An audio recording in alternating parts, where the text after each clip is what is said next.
Another way to begin a presentation is to offer a startling statistic.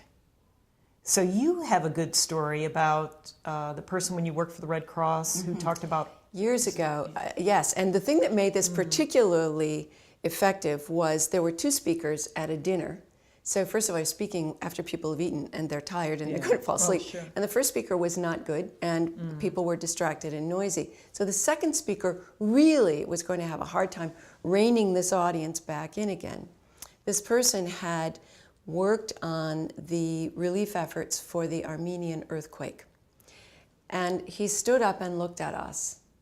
And he waited until the room was quiet. Now that takes a lot of patience and a lot of guts.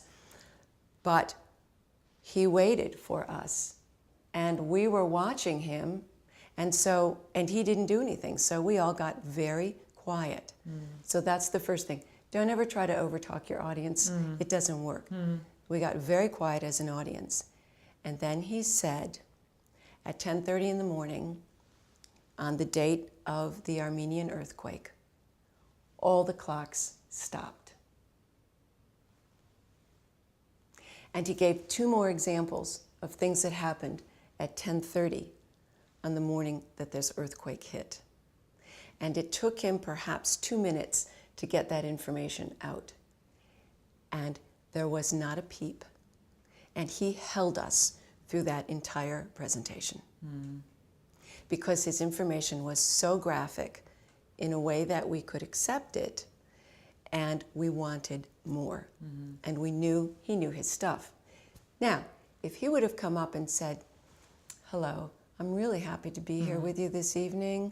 I've come all the way from Geneva, and I just would like to thank the sponsors of this dinner. You know, if he went on with all of the hellos and thank yous, it would have been totally uninteresting. And unfortunately, we all would have started talking again. So the lesson for me in watching him was, let your audience quiet down. You've used the phrase, and others have used the phrase, own the room. Make it yours. Make that room yours. Wait for them. And then start out with something that is really striking, startling, shocking, fabulous, but something that makes such an impact on the listener that they're with you for the rest of the presentation.